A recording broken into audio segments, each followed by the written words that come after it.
So what I'm going to do is setting up to mill this maple, and I want to do a video just on setting up to do milling.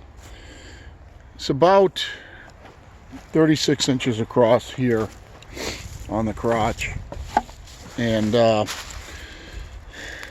I've got to take off some of the top here to get the ladder to sit flat. I'll go into that in a second. I'm just going to burn it off real quick and let you watch along.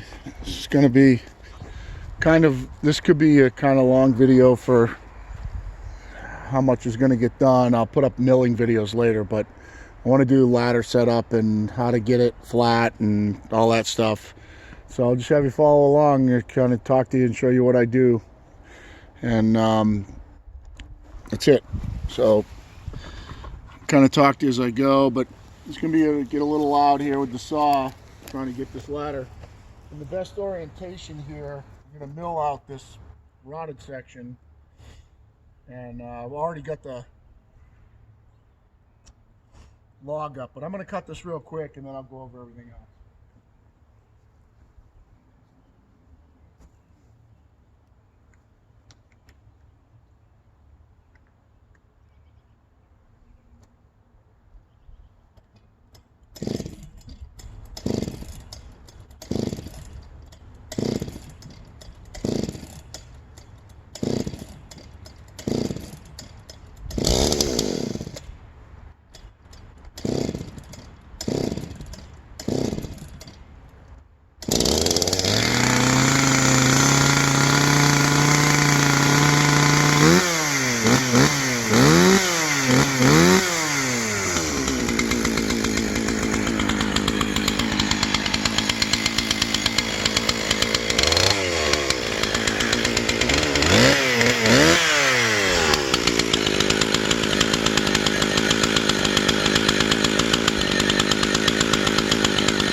Alright, so if this was a single log like this one, what I would try to do is I'd be trying to get the ladder so that from the center of the pith up to the bottom of the ladder is really close. Now, since this is not a single log, I'm going to go off this big side and measure it and just make sure it's kind of close.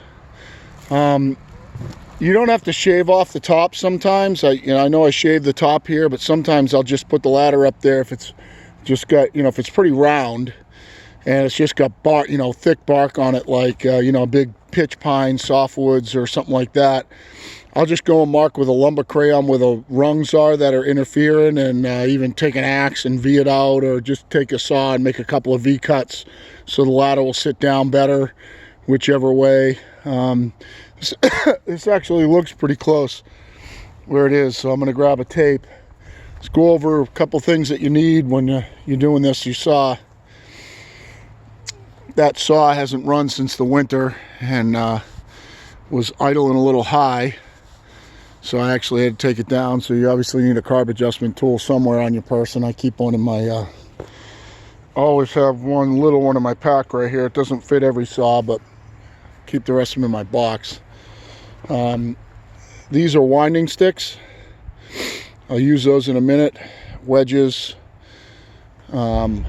This is going to take the 48-inch mill with 42-inch bar. It looks like it's going to fit through it. Some these little clamps to hold it down. You need Torx bits and like 2.5 or 3-inch screws, preferably 3. Even 3.5 is fine, but use a Torx with those. And then the little screws to hold the clamps down on the top. These are supports for the ladder, so they go up underneath like this, and they'll get screwed right into the log. Now use those with the winding sticks to make sure there's no twist in the ladder. I got a couple thicker ones because I didn't know if on that far side, if my small ones were going to be able to reach the bottom of the ladder and still be able to screw in. And it looks close, but I think I'm still going to have to use a piece of plywood. You can use a piece of plywood and then cut right through it. It's fine. I obviously, again, on a log like this, if you're out on a job, you're going to need a PV. I got this, propped this up by myself. You can see the wedges I stuffed in underneath it with my foot as I rotated the log, with the PV resting on my shoulder, so that I could get the orientation pretty flat, because I want that whole crotch in the slabs. And those steel PVs I find are just unbelievable. I've hooked a truck to those and rolled logs over big poplar logs and stuff like that. Impact gun makes it simple. So I'm just going to do obviously a kit with just about everything in it on the planet.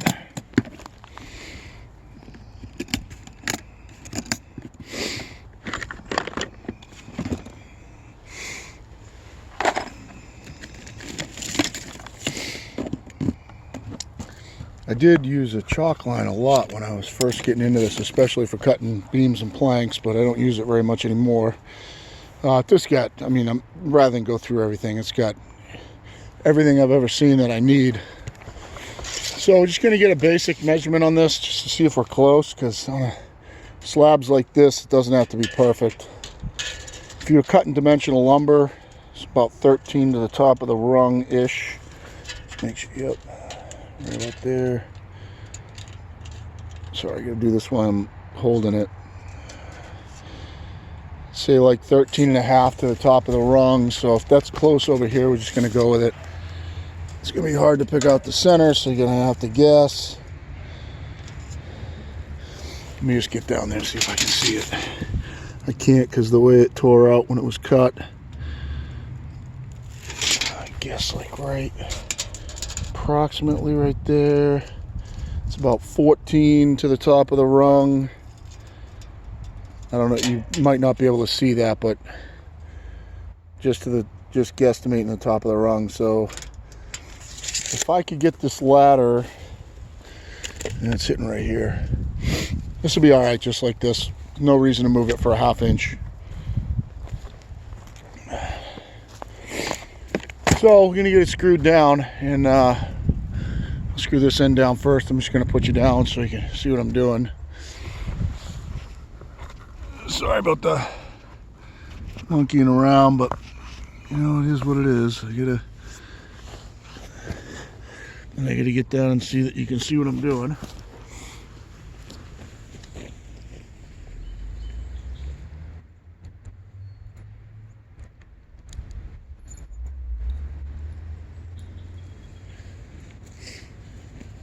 So obviously there's a big rot in this side, and I also have, you can see, hopefully that shows up, I'm not going to get down there, but you see that small little screw sticking in the end there, hooked out on the edge of the ladder on the far side, so that the saw can't push the ladder over like that. Kind of just want to hold it up against the ladder so you can get one in place. I'm just looking for a good chunk of wood to screw this into.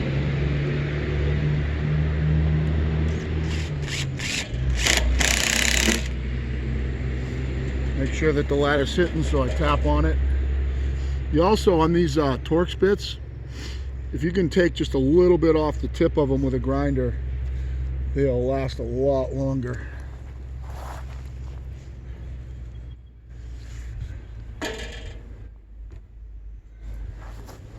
If you don't have a hole where the good wood is, just drill a new one. Oh, yeah, right.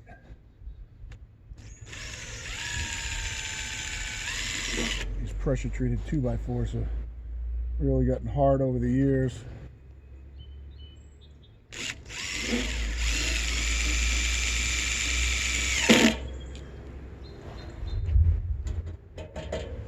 And there it is. Okay, that side's secure. I'm gonna go over the other side. Get you guys over here. See what I'm doing.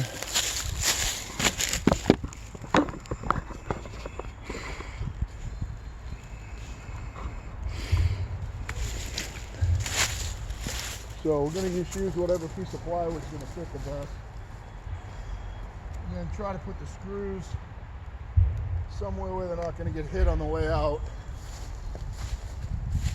Like I said, a lot of times I'll just cut right through these. It would have been a better idea for me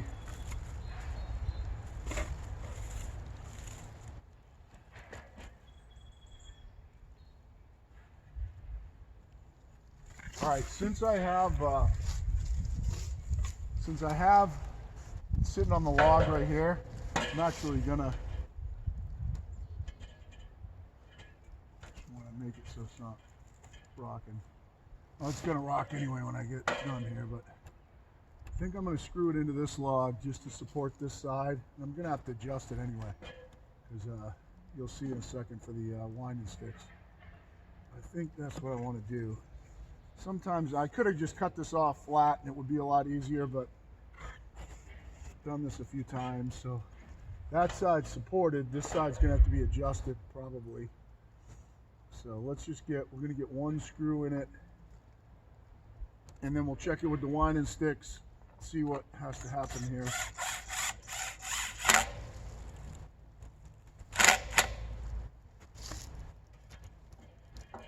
Okay, so it's sitting secure right now.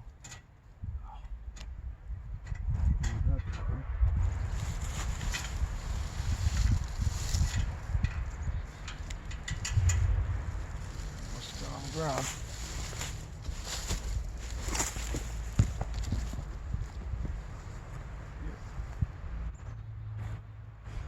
Not to leave any screws sitting anywhere, especially if you're working at a customer's place. So that can't be there for the winding stick. So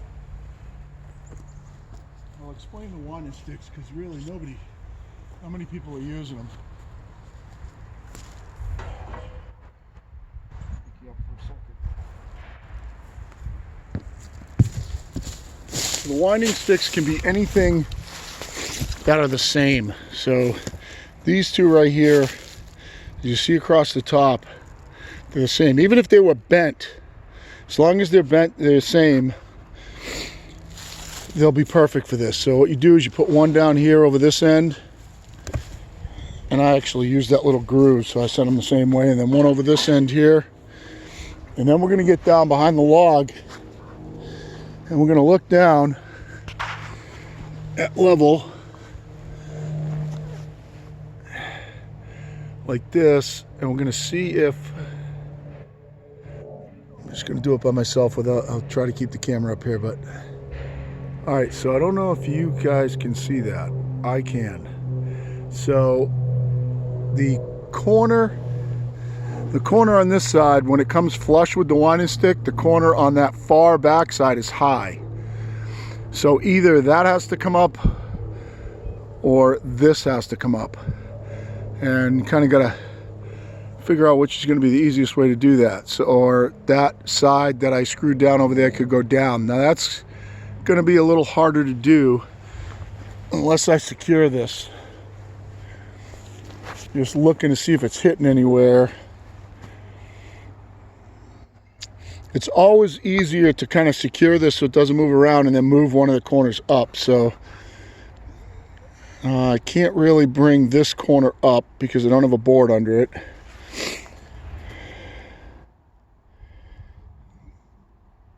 And also I'm gonna have to trim that off before I mill. I don't think my saw will fit all the way through that, the way that is. I should have moved that over.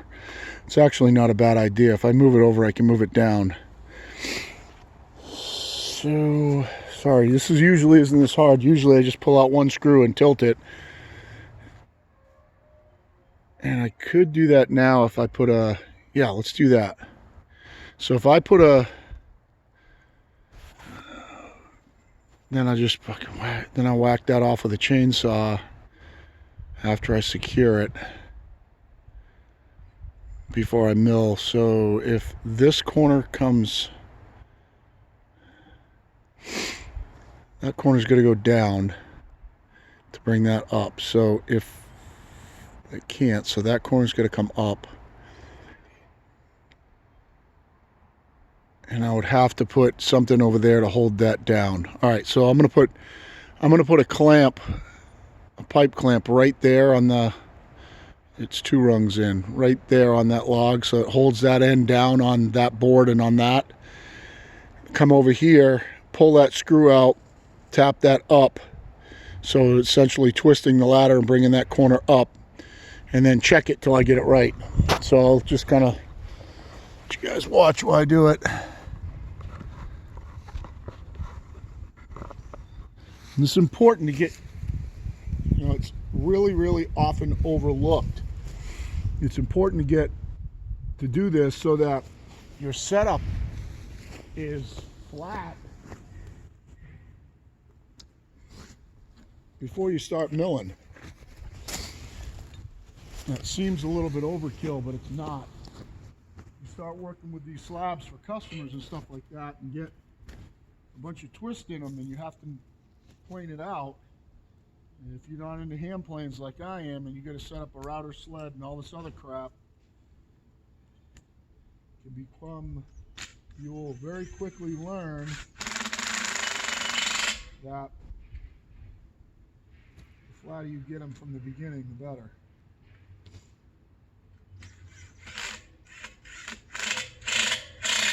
All right, so that should hold this end down. I'm just going to put one more screw in that plywood because I think the plywood's going to stay right where it is while I'm here, so I don't move it.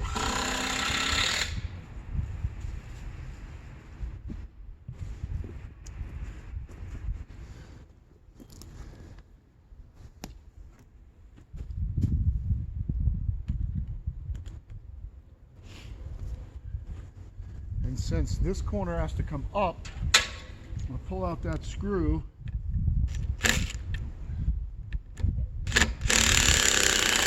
The reason you use Torx is because on this hardwood,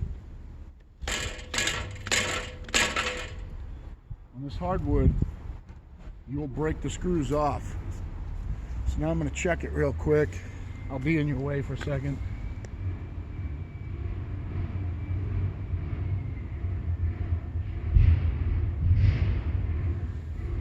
Still looks a little low.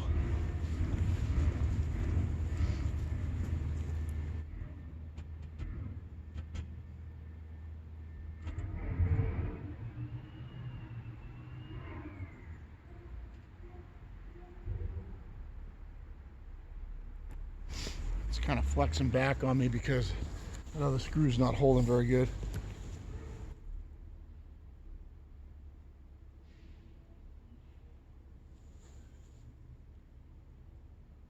It's still low.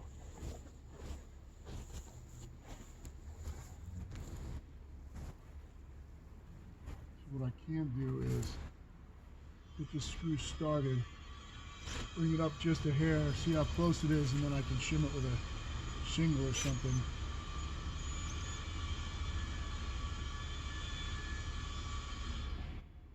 I wonder if it's going to try to go back, and it's probably going to try and go back in its old hole, so get it in a different hole.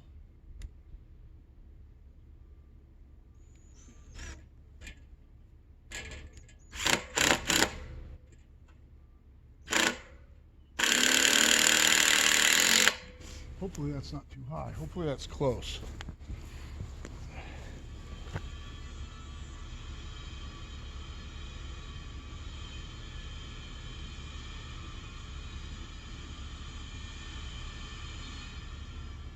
It's close, but it's high. Oh, is this down?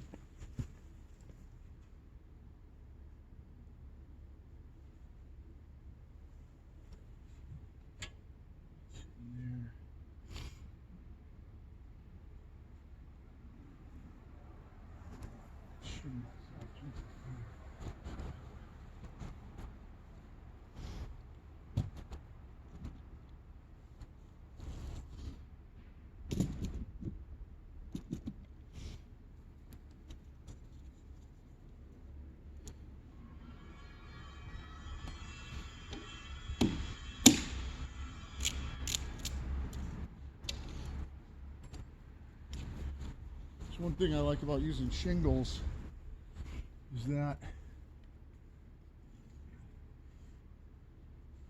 they can just break them in half and end up with another wedge. Check it now.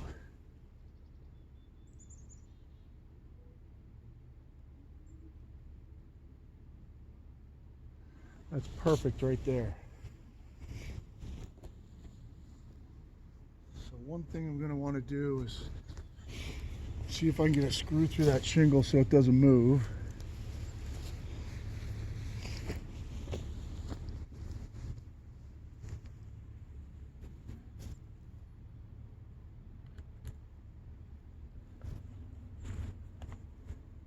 So this is where we want it to stay. I know that seems like a lot, but trust me, it's save you a lot of headache getting it right.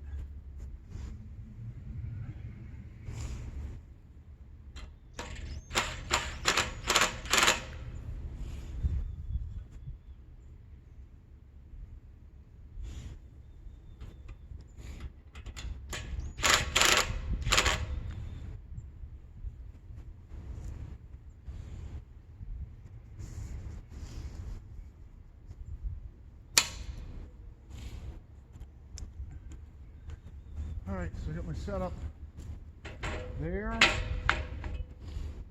Now we're just going to make sure it's tied down. It's probably almost good enough the way it is.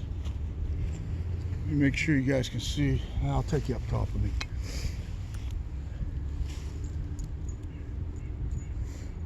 You could probably run on it just the way it is right now.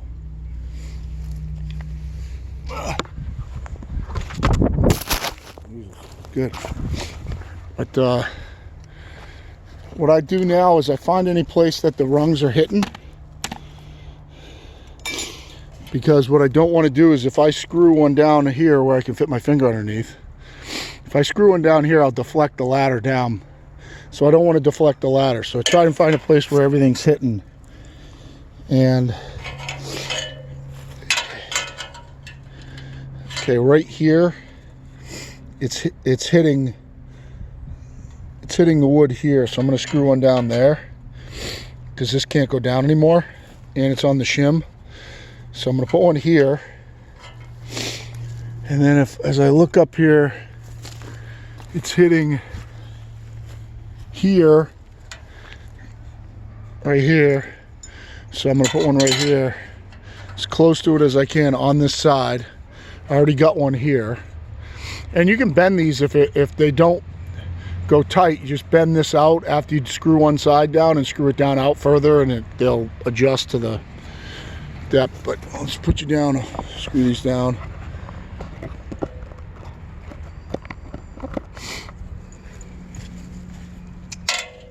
My whole goal now is just to secure the ladder and not deflect it.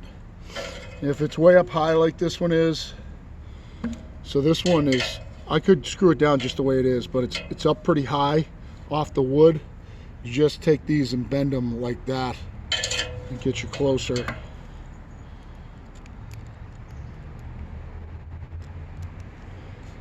I like to just start one side. Doesn't take very much. Like I said, this ladder would sit here just the way it is, but sometimes when the saw is putting weird force on it, it wants to move it around. If you've got it set a certain way, then if it moves around, you'll throw off your level. And this one here.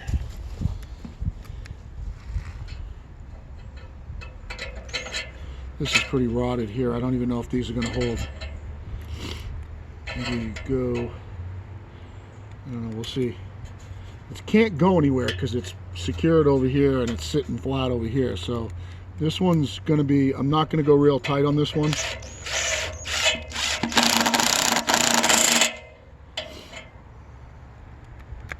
So that I don't deflect the ladder. Just trying to screw into good wood. Make sure none of them are loose. Alright, so that's my first cut setup right there. The screws that I use on those little clamps are not long enough to interfere with the cut to get below my typical board. So right there, I can cut just about 5 3/4 will skim the bottom of that board, and nothing can interfere with it. So that's important. And what I'm about to do is I'll measure out how far down I'm going to cut and come over here and measure where it's going to exit that board, because it's going to cut right through it on the way out. I'll end up rocking the saw over this way to finish the cut on this side first, and then just cut through that at the end. But I want to make sure that the screws in that don't interfere. And if they do, just move one at a time. Or adjust your height so that you're not going to hit them. But yeah, so that's our first cut setup on this big crotch. Like I said, I tried to measure it with a yardstick, and it's across the crotch right here. It's just about 36 inches. So I think the 42 on the 48 will fit. And if it didn't, what I'd do is when I can rock into it, I can mill in one side till the mount gets past that edge, and then try to rock in. You kind of got to get the geometry right. But what I'll probably do is, if anything's interfering, I'll just whack that corner off with the saw. I've already got to cut that plywood off because I should have moved it over, but it'll be fine the way it is. I'll just cut it off with the chainsaw really quick and then get to milling, and I'll post up another video of the milling. So have a great day.